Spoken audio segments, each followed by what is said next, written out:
I'm And we're enjoying. live. I'm enjoying Elaine Rust's video feed. There's just some guy behind eating. Just like, I wonder if he knows, so we can all see him. Yeah, he knows. Excellent. He suffers through my book events.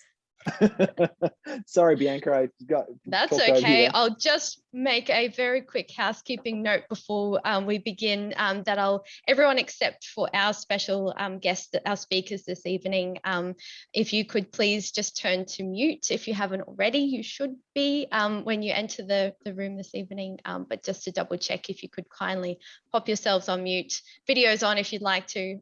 Happy to see everyone smiling and waving. That's great. And then at the end, we'll be able to do a round of applause. But I would firstly like to start this evening's event by acknowledging the traditional custodians on the land that I'm coming to you from, Yagara and Turrbal in Meanjin, Brisbane. And I pay my respects to elders past, present and emerging, and any Aboriginal or Torres Strait Islander peoples that may be joining us this evening. This always was and always will be Aboriginal land, a place of creativity, storytelling, community and shared knowledges, and my deepest respect. Thank you. So this evening we have a very special stellar ensemble of crime thriller writers in store for you. And we're also celebrating the recent launches of Christian White's Wild Place and Anna Downs' The Shadow House. And if you don't know what the book covers look like, I have very sneakily put them up on my virtual background. Hopefully they're the right way around this time. Yep, got thumbs up. Yeah. Wonderful. So just before we get underway with my introduction to our host this evening, so the way to communicate if you have any questions or comments during this evening's event is via the chat. I will be sending a few links to where you can purchase this evening's books by our authors. And then, yeah, you're able to send through Q&A, which will be the last 10 to 15 minutes of tonight's event. I will be fielding those questions to our authors. Please do remain on mute in the meantime and enjoy yourselves. So without further ado, I will introduce you to JP Pomare, who is our conversation moderator this evening. JP is an award-winning writer. His first novel, Call Me Evie, was critically acclaimed and won the Guy Marsh Award for Best First Novel. In the Clearing, Pomare's second novel was also a critically acclaimed bestseller, while his third novel, Tell Me Lies, was a #1 Audible bestseller. And JP's latest novel is The Last Guests, which Avid Reader had a fantastic event for quite recently. So I will throw to you now, Josh, for your moderating and questioning. Thank you, Bianca. I'm obviously very, very excited to be talking to these two. I'm very good friends with them both. I'm actually in a writers group, I guess you'd call it, with Anna, and I've known Christian for a while. So let me introduce him. So Christian is the best-selling author of The Nowhere Child. The Wife and the Widow was his follow-up book, which was also a bestseller, and that brings us to the book we'll talk a bit about today, The Wild Place.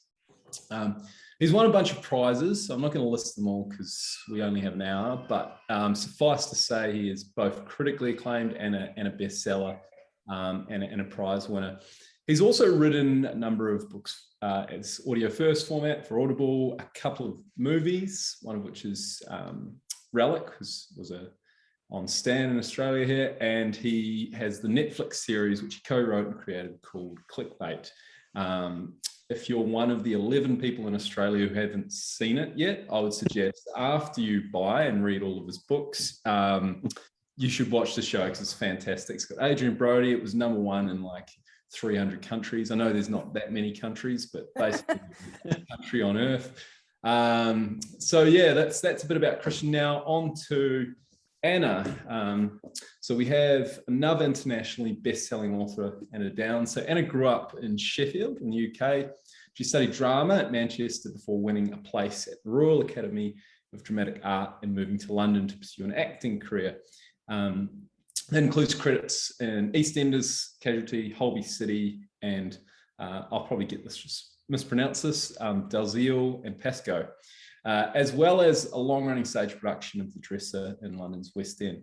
So basically Anna busted on the scene in a literary sense with The Safe Place, which was her debut novel. Then she followed it up with this absolutely brilliant sophomore effort in The Shadow House. The thing I love most about Anna's writing, if you pare back the story and scrap all the brilliant twists, if you pulled everything out, the breathless plot and so on and so forth, of both her first two books, you're still left with some really stellar prose. So that's what I love most about Anna's work, is she's truly a brilliant writer at the craft level, and there will be a couple of craft questions in there for the aspiring writers in the house. So it's an absolute pleasure to be speaking to you both. You've both had exceptionally bright starts, annoyingly bright starts, actually. You can talk. Yeah, exactly. As a fellow novelist, it is very disappointing to see how good your books are. So I want to ask just a pretty open question here, but what is it for you both, and we can start with you, Anna, but what is it that makes you tick as a writer? What gets the creative juices flowing for you when you sit down to write? Oh God, that is a very general, open question. What gets me when I sit down to write? So usually I will have prepared quite a lot. I very, very rarely sit down and just kind of free flow. If I've free flowed at all, I will have done it longhand in a notebook. And then I'm not really ever writing a scene longhand unless I'm like in the shower or I'm washing up or something, and a particular phrase or a paragraph comes to me and I'm like, oh, like it's like a kind of a song lyric and you've got to write it down. Or if like, you're out somewhere and you're looking at something and it a particular metaphor or something comes to you and you go, oh yeah. And I have a notebook with me. So if I'm writing longhand, it's usually an idea. It's like a thematic thing. It's a character thing. And I'm writing copious notes. And so when I sit down to write, I usually have the plan somewhere near me. I do a lot of sticky noting, so I'm kind of orientated in where I want to be. I have an idea about what I want to achieve in terms of the scene, like the objective, what that is.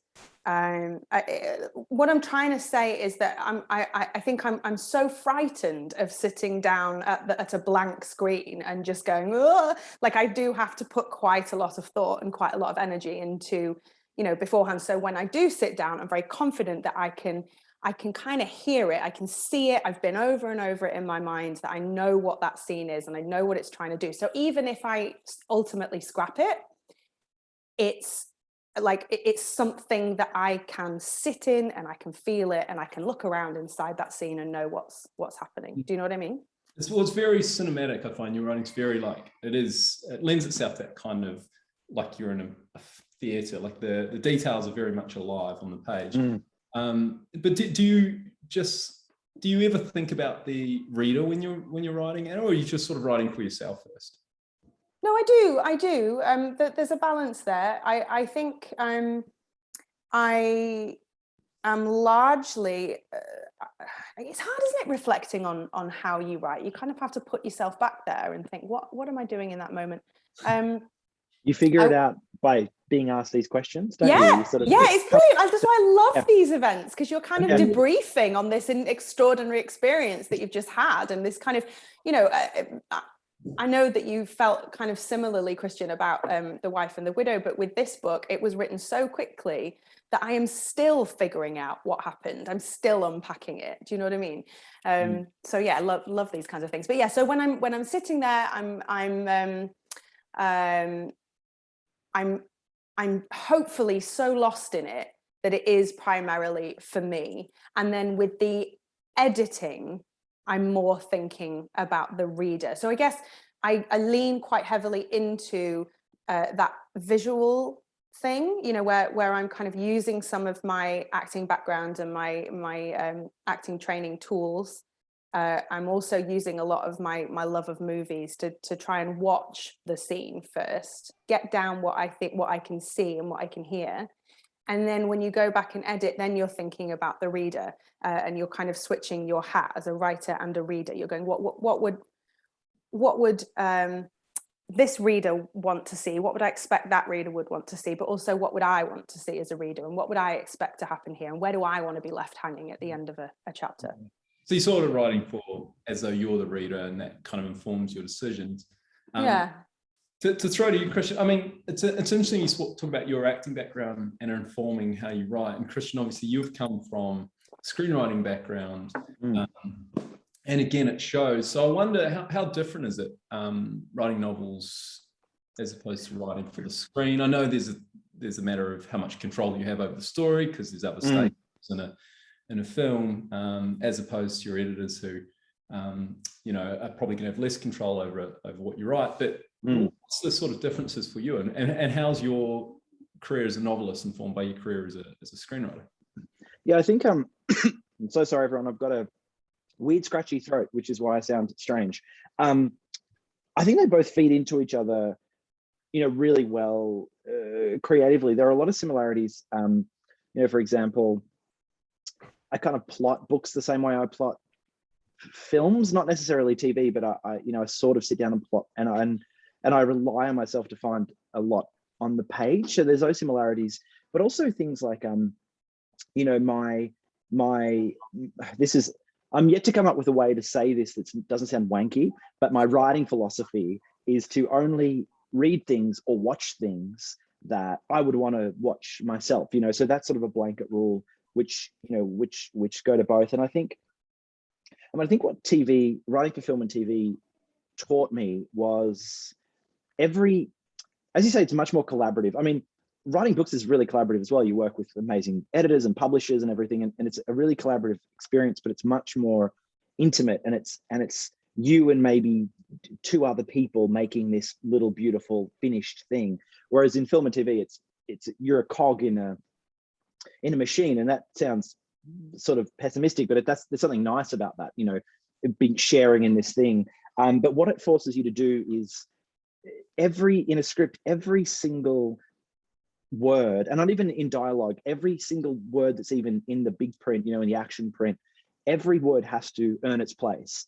and every scene has to propel not just the story forward, but there's got to be some sort of character development. There's these, it's got to really earn its place. Otherwise 20 producers will tell you it's rubbish. And also they have to, it costs so much money. It costs so much money when you put something on screen. So it really has to earn its place. And more, I'm sort of transferring that philosophy over to my books. I think The Nowhere Child, I was still a baby when I wrote that, 37, but and that was, the original draft was 100,000 words or 99,000 words or something. And, working with my editor and publisher, I think we shaved like 20,000 words off it. And you didn't miss any of it, because I was just sort of writing, I was a bit more bloated, a bit more redundant. And The Wife and the Widow was a little shorter. And with Wild Place, it's my shortest novel yet. And I think I'm telling the same amount of story, but I think I'm just getting more and more concise, which is what screenwriting has taught me. I'm trying to get it back. I'm just in my head. Then I thought, what the hell was the original question? But I think I kind of got it back. No. That's what I wanted. That's why it was such an ambiguous question. But something you said that strikes me, your philosophy, which we can work on another way you can put that. Yeah, can you come up with something better for me? Your vision. I don't know what would be better than philosophy, but when you talk about you only read and view and so on and so forth what you would want, but of course that's going to piss off all the stuffy literary crowd that want to torture themselves with incredibly dense prose that they would tell you is charged with meaning. Yeah. And I wonder, what's the worst book you've ever read? No. Brilliant. Are we going there already? If it's not clear, I want to end Christian's career tonight. I know you've gone mute. You've muted Josh. Oh. I don't know what There he is. happened there. Sorry. What? Someone's like, shut this guy up. What I was going to say is, what books, or you know, are there books that you read that really influence you as writer, outside of you know, your textbooks and things like that? Yeah, no, definitely. And you know, one of the best books I've ever read might surprise some people. It's called The Beach by Alex Garland, and it was written in the 90s. They made a terrible movie about it. Well, it wasn't terrible. They made a movie starring Leonardo DiCaprio, and like so many adaptations, it didn't, you know, live up to my lofty expectations. But that was a book, one of the first books I'd ever read that it felt really directed at me and my generation and what I was thinking. And there'd been books before that, like you know, like I read Catcher in the Rye when I was a teenager, of course, and I felt connected to that work and everything. And it's, you know, J.D. Salinger is still an amazing, one of my favorite authors, but there's something about reading The Beach, which was, you know, it's about this group of 20-something backpackers that go and find this secret island. And it was so cozy, but also written so simply and so stripped back that I really, reading that made me want to be the sort of writer who just sort of writes things in a simple, coherent way and a more visual way to kind of connect, you know, connect to the reader's brain and not focus so much about the prose, but just making it a really, you know, just keeping the reader in the story. And I think The Beach really did that. And I also think there's an element of, you know, I'm good at certain things in writing. Like I think I'm really good at plot and character, and I can tell a visual story, but I don't think I'm a very you know, I'm not a beautiful writer. You know, both of you guys actually are much more beautiful writers than me, but I recognize that, and I kind of, you know, the past me would have loved to have been a beautiful writer, but it was something about leaning into my strengths and kind of not worrying about how beautiful my writing was. That The Beach sort of showed me, and this is back in, I read this when I was, I guess, 16 or 17. And it had a really sort of profound effect on the sort of writer I wanted to be, just writing simply. You know, other authors, Chuck Palahniuk was another author a bit like that, he just said things. He didn't use the word, I think I read this in an interview of that he did or something, but he wouldn't, if he wanted to say something was, you know, if he was describing something that was giant, he would never say giant, he would just say big. And he might say, it was big, it was really big. And I just kind of really responded to that. So that's, again, I might have answered the question. It doesn't really matter at this point. No, I mean, it's something you said there that struck me about getting your vision into the other reader's brain. I'm paraphrasing here, but there's a quote, you know, craft is, you know, how efficient you are at getting what's in your head into someone else's head. And that's why when you say you write beautifully, I think you do. I think you write beautifully, and that's. I wasn't fishing. I wasn't, yes, but thank you. But thank you. Yeah. What other things do you like about me? I've spoken to you both about this in the past, but there are things from your own lives that have been injected into these particular books, both of them. And Tom and Alex, so Tom over here and Alex here, are both remarkably well-drawn characters. And I hate the question, how much of this character is you? So I'm not going to ask. I know you both hate that question, so I'm not going to ask it. But I will ask quite selfishly, because I want to know, how is it that you both build such strong and convincing characters? I think you go first, Anna. Okay. Well, I mean, that was kind of my bread and butter for a long time. That's where I've started out, and that's what's in my tool bag is you know, years of learning how to inhabit a character, and so building a story. I have tried. I mean, I always find it quite weird talking in a general sense about writing, because I've only written 2 books. So both times I have done this, I have tried really hard to anchor everything in character and conflict, which comes organically from those characters, as opposed to layering a cool idea on top of those things. When I have tried to layer a cool idea on top, it's almost always completely fallen apart. I've told this story so many times now, but the first draft of the Shadow House, which was called something else then, it was very, very different. It wasn't at all where it is now.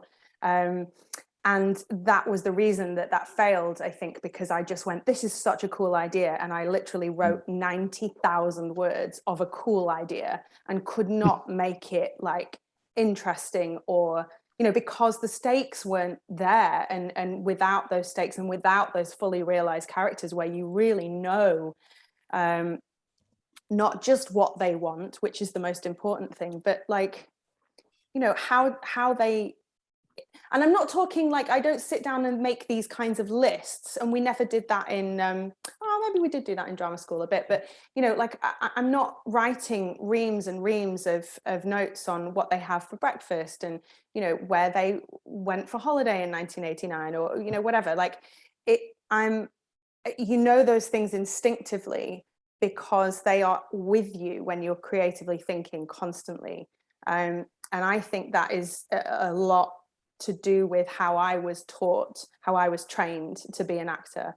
There was a lot of immersive techniques, a lot of emotion memory, and maybe, you know, again, both the times when I have written a book, I have used my own personal experiences as a jumping off point to get into the feel of somebody's body and the feel of somebody's skin, and then start to go, well, what does the plot need from this character? You know, what is required of this character? And then you kind of find a nice balance where you're sitting in their body. You know how they would reach for a glass. You know how they would, you know, wipe their nose. You know, if they had a hair in their eye, how they would flick it away. You know that because they are you, but you are sitting in them. Do you know what I mean? Like, you're creating. I don't know. There's a kind of a good mesh there, and so. Yeah, very long-winded answer, but I think what I'm trying to say is that I was taught for many, many years how to inhabit a character, and I have lots of kind of immersive techniques that now feel very second nature, and that's probably why I find it so difficult to talk about, because it does feel quite instinctive. And it sort of feels like a little bit of, and I do this like that method writing kind of thing as well, when you inhabit the characters to the point that you think and act like them sort of as you write. Yeah, I mean, it'd be interesting, wouldn't it, to have a camera on you while you write to see if you do kind of, you know, do any of that stuff. I'm not aware that I do, but I know for a fact that when I need to call upon a detail, I know that I can draw it very easily. And Christian, I think we've spoken about this as well, but you've drawn from your own kind of experiences to some extent, I guess, but also characteristics about yourself. And again, in all your books, I find it annoys me how you write likable characters, even though we don't do that in Australian crime fiction. You know, they have to be unlikable. No, but you write likable characters, really compelling, likable characters. So how do you go about creating your characters? I mean, is it you looking at reading journals? What are you doing to sort of tap into that? Yeah, I think usually, you know, Wild Place was a little bit different because I think I put more of myself in the characters in Wild Place than I have in my previous books. But usually what I do, my starting off point is I have a very kind of vague idea of who they are. I might have their name and what they do and how old they are, and that's really kind of all I've got at the beginning. We know when I'm planning a book, usually the first thing I write is, you know, the protagonist is so and so and they're this age and blah blah blah, and then I kind of just get on with the planning. And it's not until I start putting them down on the page that I start to kind of flesh it out, and most of it's subconscious. You know, usually very early on, their first bit of dialogue, I'll kind of find their voice, and then you kind of have a more of a clearer picture. Usually my first drafts of things, you'll never know what the main character looks like in my first draft. I don't really know that yet, but it's not until I go back and figure that stuff out. But I do find their voices, and I think that I've got this rule where if you've planned something that is amazing, you've got this great plot idea, but you realize that the character wouldn't do that thing that you want them to, I always follow the character. I never try to push them.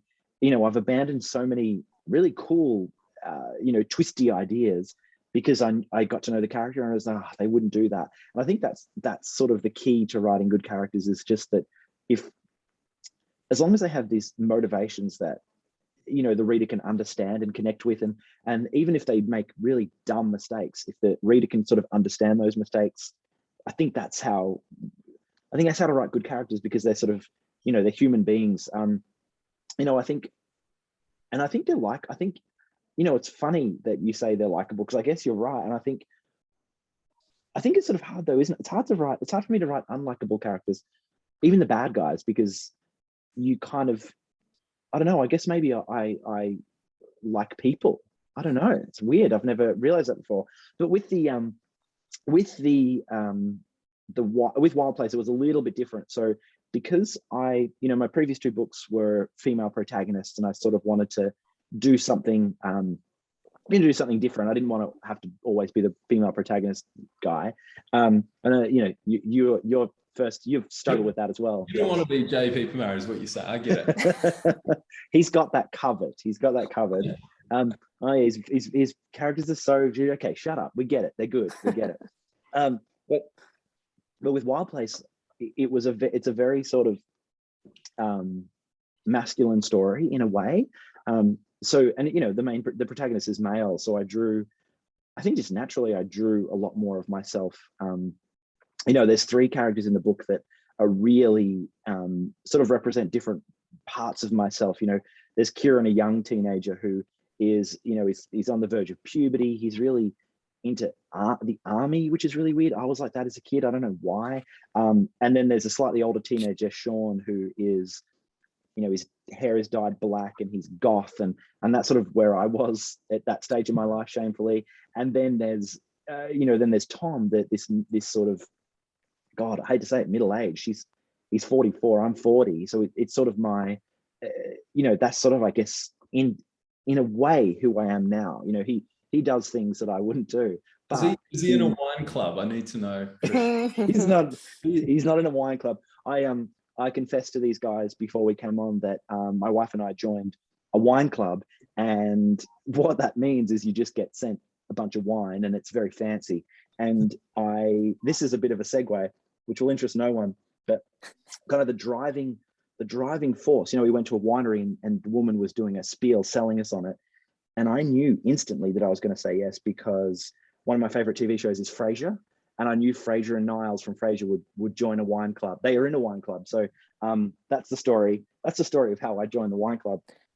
But what the hell was I talking about? Tom is a bit like me. One of the main characteristics was, and this is an idea, Martin Hughes, my publisher, said, we sort of bonded. I have Tourette's, and Martin and I sort of bonded over this fact that we both have these weird twitches and stuff like that.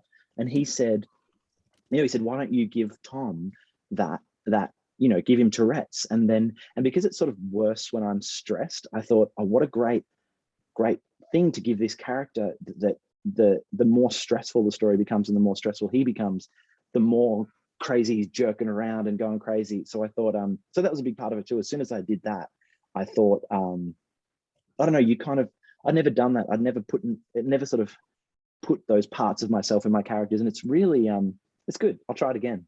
The thing I love most about this panel is that your books are actually, there's so many parallels, that often I'm put on panels and they're like, oh, talk about some vague kind of overarching theme that kind of touches each of the books but doesn't really work. But the fact of the matter is, with both of these books, there's so many great parallels, and I wanted to touch on a couple of those.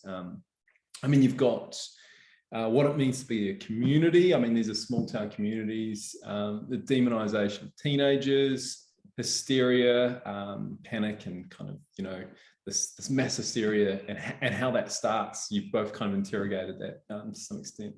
You've also got both protagonists are trying to actively solve the crimes. They're very active in the plot. So the first thing I guess I'll put this to you first, Anna. Small, semi-urban kind of or rural communities tend to make really great settings. And I wonder what it was like when you're sort of looking into these things and researching for the book. Two-part question. One, was there any interesting stories or anything you kind of encountered when you're researching this particular book about these places? And two, what is it generally about these places that make for such good settings? Oh, okay. I think that we're such an individualistic society now. I think that any community of people that are living in a communal way and that prioritize sort of regular contact and regular participation in whatever, that's generally quite weird to us. And I think you know, that there's a suspicion of kind of mass closeness, if you want to call it that, and that, you know, there are so many books that draw on that. I think also you know, these communities are just giant narrative devices, because they are lots of interesting, quirky characters, you know, whoever you want to populate your community with, and they're usually isolated and trapped somewhere, which, you know, there you go, there's your literary device. Chuck in a whole load of different characters into a place and watch them go off. I think as well, quite often in these communities, you've got people who think a certain way, who have particular ideologies, and that's always really interesting because of, you know, sort of confirmation bias and how much does everyone else's belief kind of feed into the next person's belief, and you know, sometimes I look at kind of church communities, for example, and I think, how many of you actually believe this? Or how many of you are just really just wanting to be part of this community? I don't know. I think when when I was younger, my dad had gone to university with this woman called Rachel, and she lived on a commune. So we regularly went to this commune for holidays. And that was so fascinating because, you know, just a lovely, lovely bunch of people, but just trying to live a very particular way in what used to be this huge kind of stately manor. So it was really extraordinary because everybody kind of had what they called units, which were these rooms in this old stately manor, and they grew their own food and they had their own livestock, and it was them, you know, they all ate together, they had a cooking roster, and I just found that endlessly fascinating. And so when I found this, when I hit upon the idea to set it in an eco-village, and I actually discovered there was an eco-village local to me, and I went down there, and it really kind of, it flooded me with that sort of sense of nostalgia, because at the same time, I sort of want to be part of these communities. They're amazing, but they're also a little bit odd. I'm actually not a kind of, not somebody, like I sort of want community and social contact on my terms. Like I would not be 100% comfortable with, you know, the commitment I think that you have to put into these kinds of places. But yeah, so flooded with this nostalgia, but also so interested in how these this ridiculously diverse group of people were all living together, how effective that was. And, you know, I kind of asked a few curly questions, and they were like, well, you know, it doesn't always work out because old mate who lives over here, he's an alcoholic. And that lady who lives in number 12, she had an affair with the dude in number 9. And then his wife had to leave and it was a nightmare. So-and-so can get really belligerent at a meeting. You know, so you're like, wow, cool. So you've actually got the same sorts of dramas going on, but it's really intense. And the other thing that's very specific to the Shadow House was that when I went to walk around this one eco-village, it had been built on a former horticultural research station. So dotted around this eco-village, you know, it's all very smick and all these amazing sort of eco-friendly, sustainable homes had been built. There were hobbit homes, there were kind of, you know, your skillion roofed homes. It was a real mishmash. It was really interesting, but there were also these sort of crumbling Federation style buildings kind of all over the place, and these sheds that looked really dingy, and long kind of greenhouses that were kind of falling apart. And that to me visually was really interesting, and I've kind of brought that into the book, even though it's really important to say that the Shadow House is not in any way based on a real eco-village.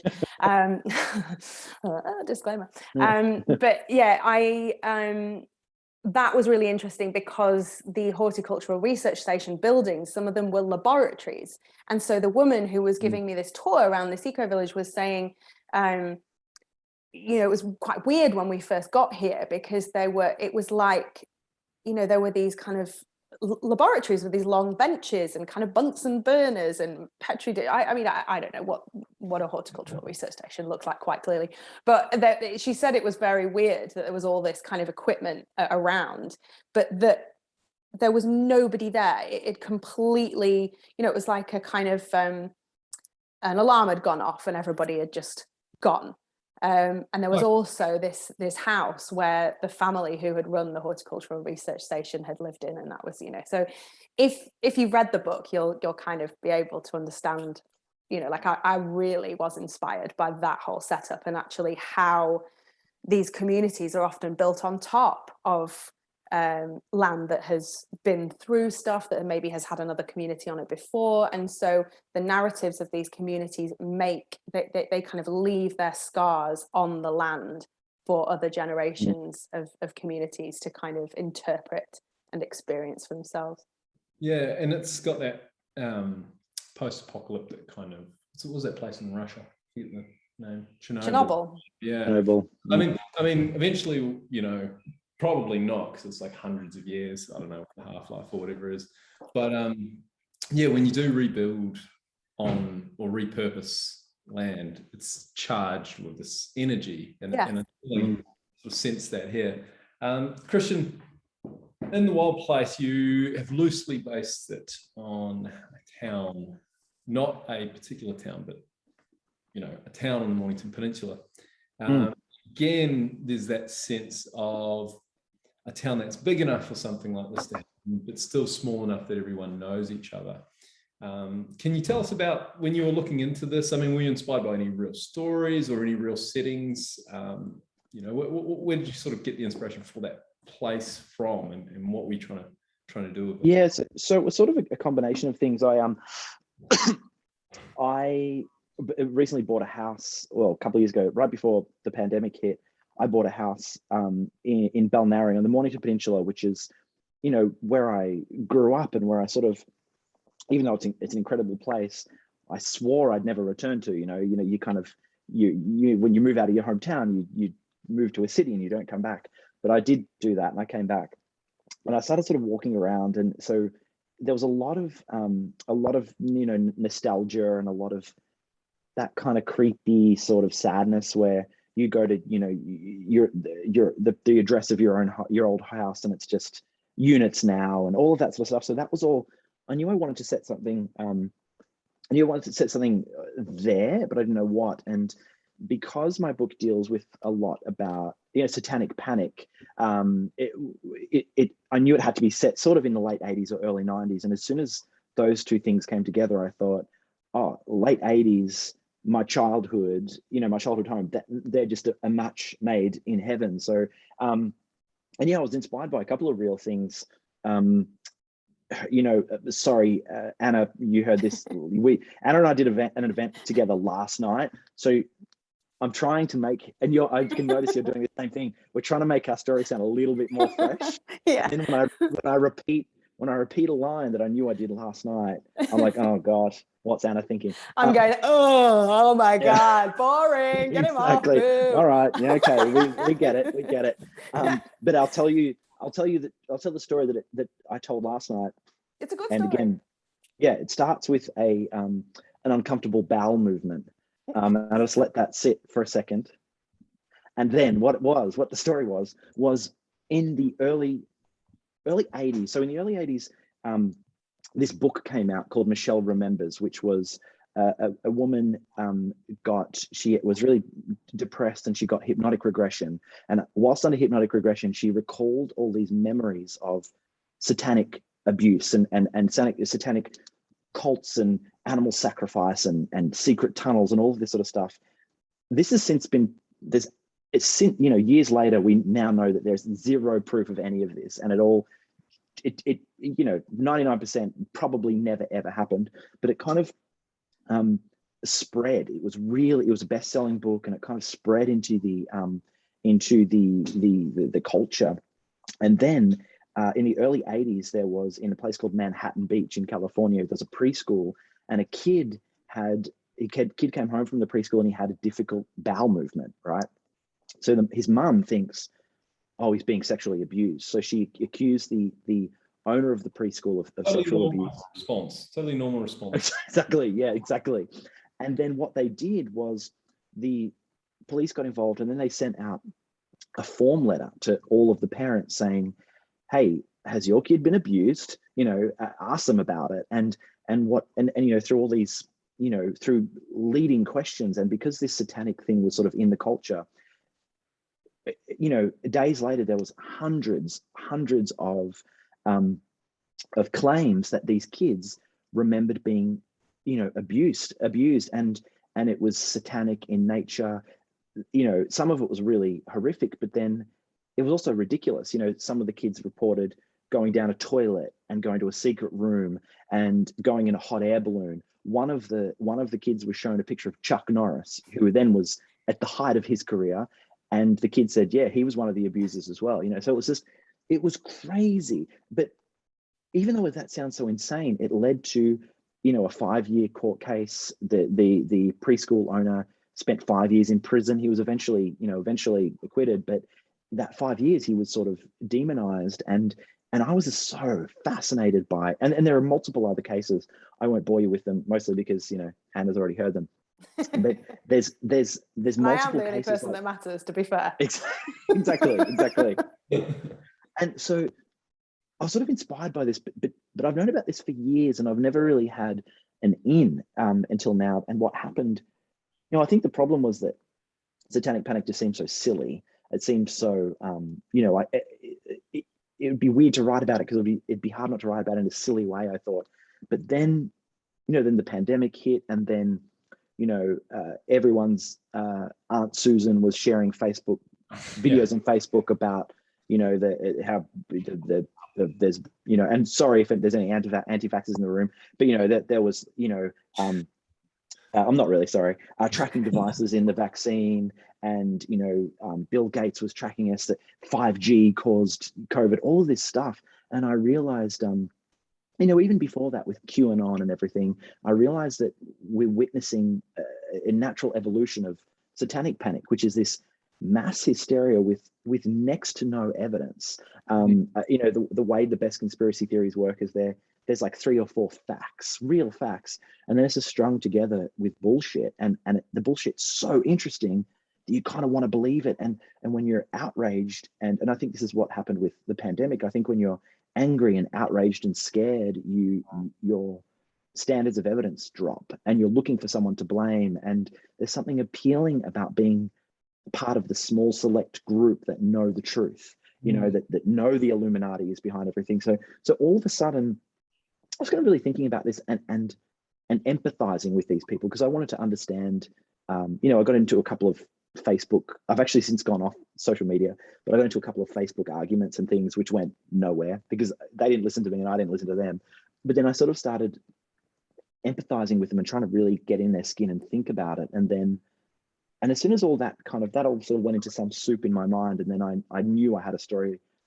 I sort of knew the story of Wild Place, and I knew it's set in the late 80s, but it's really just a story of what we've lived through in the last couple of years. There's definite parallels. I think it's a combination of things. There's like the parental paranoia, and there's also, you know, the demonization of teenagers, but just that thing that we just, like, I didn't think it would happen. I never thought I'd be old enough to think every teenager was annoying, but it's sort of happening now, like the essays and TikTokers, and there's something about teenagers.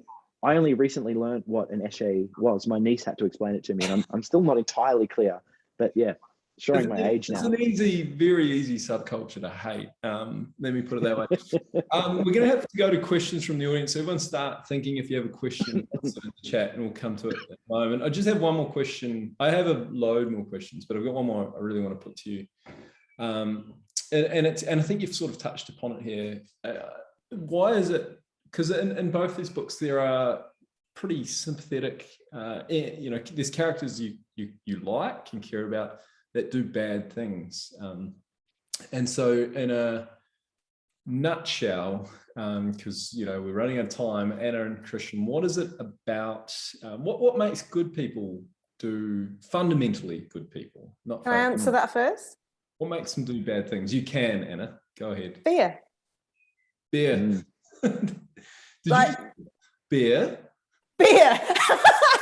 Beer, no, fear. Oh, okay. Makes more sense. Can you imagine if I was just like booze, alcohol? That's all it is. It makes sense. We both, neither of us have an Australian accent, so we're sort of just like, I was like, beer. What did she just say? Okay, fear. Fear, Josh. I think she said bears. Bears make people do bad things. Bears, polar bears. Oh my God. Fear makes good people do bad. Fear, always. And I think that almost everything, every kind of bad thing in the world either comes down to fear. I was going to say, or want of power, but actually wanting power is kind of fear as well. So it's always about fear. You find out, and that's a really good kind of tie into character as well, because I do think that my two kind of anchors with a character are always what does the character want more than anything, and what are they afraid of, which are often kind of they're always two sides of the same coin. But most of the time, if someone is doing something extreme, it's because they are afraid of something. What are they afraid of? Or they're drunk, just had too much beer. Or they've just had way too much beer, and they're just like reckless, and there's that. It does work. It does work. All the worst things I've done, beer has usually been involved. Has been in some way involved. Yeah. Is there an antidote to that, Anna, in your view? Is there an antidote to the fear? Is there something you can do if you do feel the fear? How can you resist that? Well, I mean, this is kind of what the Shadow House is about, because on one level it's about kind of working through my own ideas and my own personal feelings around parental fear and parenting in an age of risk and exposure and constant sort of surveillance and judgment. But also because, like Christian was saying, we've both written these books through an extraordinary time. And so a lot of it's working through my own fear. And I think that, ultimately where it lands is in a place of hope, and finding the lightness, the light in the dark, because what else are we writing for? What else are we kind of creating art for, if not to kind of burrow through the darkness? Look into those dark corners, find out what's in them, but find your way out at the end and find some light in it. And I think personally, I wish I had the answers to what is, I'm a very anxious person. I don't have the answers to what's the antidote to fear. I really wish I had it. But when I'm working through a story, when I'm trying to kind of talk myself off a particular ledge, it's always small things. It's about letting go of things. It's about, if you've got anger towards a certain person, perhaps, like it's about empathy. It's about and I do think that hope and empathy and a sense of letting go of, facing what you're afraid of, but ultimately just dropping it, put the shopping bags down and take a breath, go and look at the sky, go and look at the ocean, you know, do something mindful. I mean, I know it sounds really, really obvious and kind of a little bit kind of maybe simplistic or naive, I don't know, but I find those things really help me. And when you're faced with with such enormity, you know, we're living in such a kind of a fast, crazy, hectic, saturated with information age at the moment. And I just don't think that there is anything else that we can possibly do for ourselves but to just dial the noise down, shut it out, go and look at something small or something big, the ocean, the sky, you know. I like that Christian's off social media, because I feel like that, you know, that alone would dial down stress levels. That was a huge thing for me, because it was the noise. It was that sort of the lack of control. You know, I would get on and scroll through something, and all of a sudden my good mood would be gone because there's you know, there's some horrific thing in the world, or someone's tagged me in a negative review of The Wife and the Widow, and for some reason that's what people do on Instagram, they tag you in a bad review. How did they find a bad review, by the way? This is good question. My dad's out Sorry there to interrupt, guys. Are we able to go to questions? We've had several questions come through. Oh, sorry, that's Bianca. Okay. No worries. Just conscious that we've had a lot of people quite early in the piece asking questions. So I just wanted to make sure. Thank you to everyone who has posted their questions in.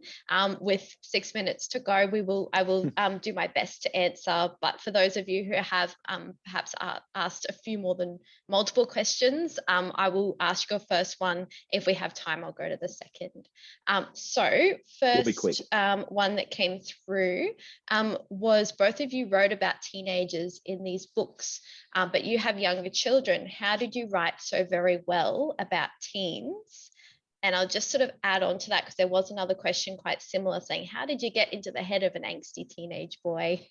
Was there particular research? So sort of molding those two questions together.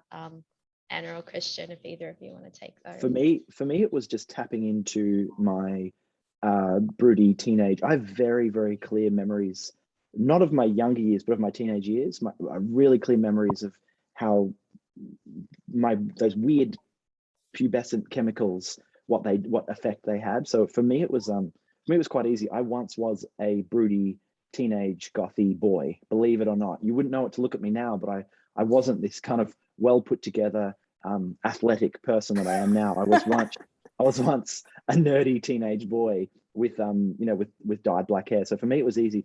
But you go ahead, Anna. I'll try and keep it short. I'm very lucky to have a lot of friends with teenage sons. I sat down and interviewed a lot of people. I watched a lot of YouTube videos.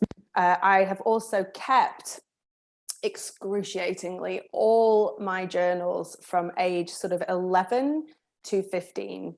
And I remember at the time when I was writing, I remember kind of packing them away, I think when I was going to university, and going, I'm going to keep these because one day I'll forget what this is like. And I don't ever want to forget what this is like, because I feel very, very strongly about a lot of things. And I don't want to ever forget, if I ever have a daughter, I need to remember what this is like. Crazy that I remember having that thought. But yeah, I mean, I've it's like Christian said, it's about tapping into like with acting, it doesn't really matter what kind of character you're building. You've got to anchor on to what's most important to that character and try and remember a time when you have felt that. If you can't remember a time, or you can't access anything in yourself that you can relate to, you go and find examples of these people speaking candidly about their experiences, and you try and internalize it. Great responses, thank you. So a bit of an industry question that came quite early on, so I want to make sure I include it. How did you both get your manuscripts to the publishers? So I'm assuming in the first place for your first manuscripts, did you use agents or was it unsolicited? Oh, I could talk about this for a very long time, so I won't. I feel like one day I've got like a workshop in me. I did a lot of research. I did online courses. There's such a lot of information out there online. You just have to look for it, and you have to filter through the stuff that kind of makes sense to you. There are some incredible online courses specifically geared towards editing your manuscript, which is the first thing. You never send off a manuscript to anyone that's not edited, to the best of your ability. So learn how to do that. Then there is a lot of resources about how to approach agents. I would recommend going through an agent. I went through an agent first. My agents are just two of the best people in my life. So for example, the cover letter is a real art.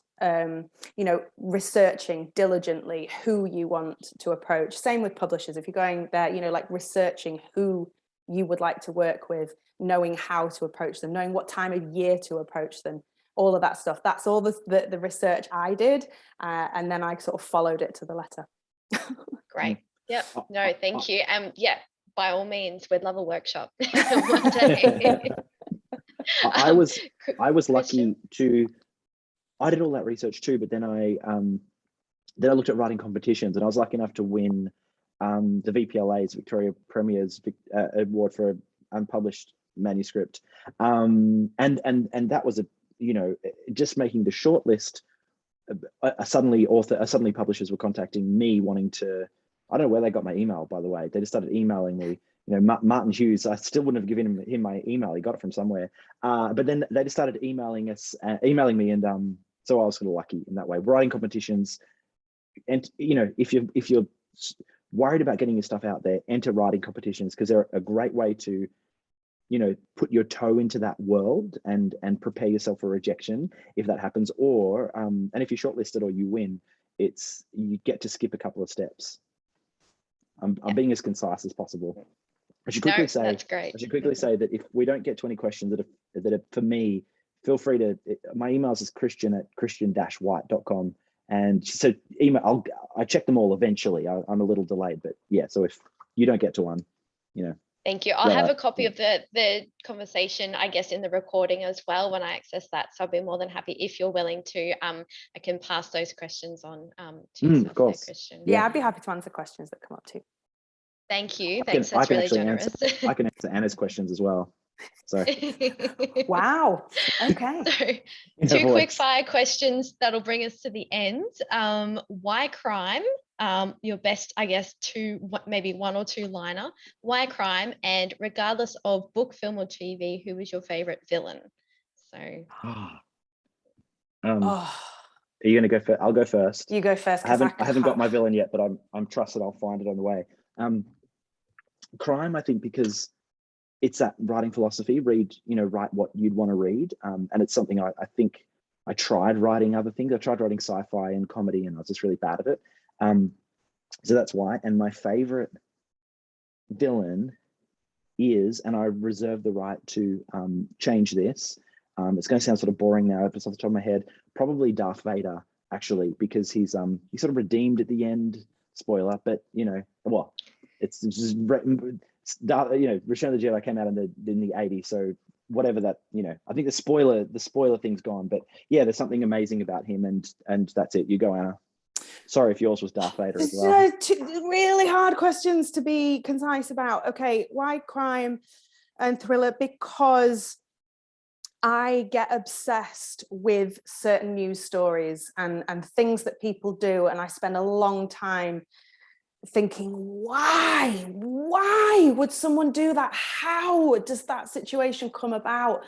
What is humanity? This is, and that's where it comes from, is I'm kind of trying to work those things out. I also, I do really enjoy the adrenaline rush of the dark stuff. I do really enjoy that a lot.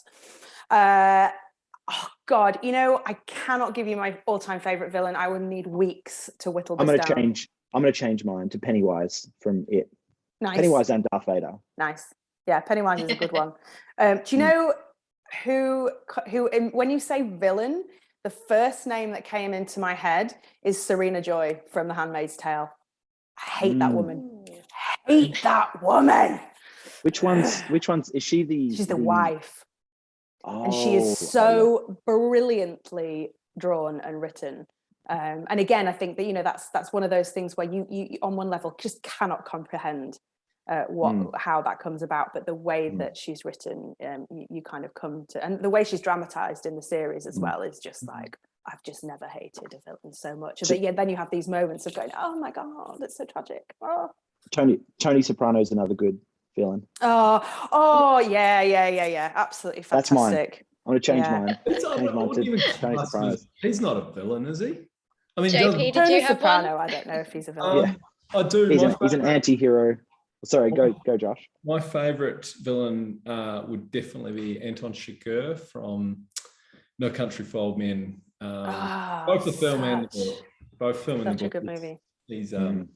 He's great, but I think Cormac McCarthy writes brilliant villains. I could have said the Judge, and Blood Meridian is also such a good villain. Fantastic. Well, Gus thank Fring, you. Gus Fring from Breaking Bad. We could be here for a very long time. We could be. I think we could keep talking villains in pop culture, and maybe not so much like from every obscure book. I reckon that's one of the best questions I've had on one of these events. Honestly, for the next week, I'm going to be writing them down and coming back at you with them. I have to say thank you to a few of the Zoomers tonight who were from Affirm Press as well. I believe we had Grace and Martin here with us as well. So thank you, and special acknowledgement as well for your support. Yeah, absolutely. It's fabulous to have, and as well any of the a few crime writers, crime thriller writers that I spotted in the Zoom audience. So thank you so much. I hope you've all had a really enjoyable evening with the conversation. We're having some virtual applauses come through, so I'm going to let everyone unmute themselves, which you should be able to do, and join us in thanking JP for your fantastic moderation this evening. Thank you. And to Anna Downs and Christian White, congratulations all three of you on the books you're bringing out into the world, and the crime readers, I'm sure, that are simply gobbling them up. And we look forward to what's to come. Thank you. Have a Thank you so much. Thank you so much, everyone, for coming. It was so lovely. Thank you, Josh. Thanks, Christian. Bye. Thank you. For anyone who wants to catch up on YouTube, the recording will be made available in the coming weeks. And please jump online, follow the books, follow the authors, and we'll see you next time at an Avid event. Good night, everyone. Thank you so much, Bianca. Thank you, Avid. My pleasure. Thank you. Bye. Oh, no. Bye, puppy.